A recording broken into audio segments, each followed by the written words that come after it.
কথায় আছে হাতি মারা গেলেও লাখ টাকা। ব্রাজিল দলকে তুলনামূলক পেছনে রাখা যায়, তবে ফেলে দেওয়া যায় না। এখনো তিনটি বড় কারণ রয়েছে যে কারণের জন্য 2026 বিশ্বকাপে সবাইকে পেছনে ফেলে বিশ্বকাপ আসতে পারে ব্রাজিলের ঘরে। হতে পারে একটা পুরনো। কি কি সেই কারণ তা নিয়ে বিস্তারিত থাকছে প্রতিবেদন।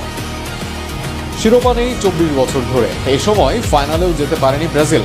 বর্তমানে র্যাঙ্কিংয়ে দলের অবস্থান 5 নম্বরে। নিয়মিত জয় থেকেও দূরে ব্রাজিল দল। এত কিছুর পরে আপনার মনে হতে পারে বিশ্বকাপ কি আদৌ জয় করতে পারবে ব্রাজিল?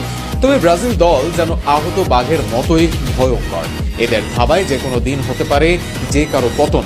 এখন তিন দিকে অন্য অনেক দলের থেকে এগিয়ে ব্রাজিল, যা তাদের এনে দিতে পারে শিরোপা।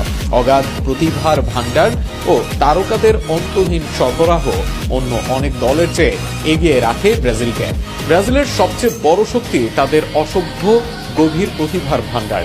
দলের অবস্থা যাই হোক,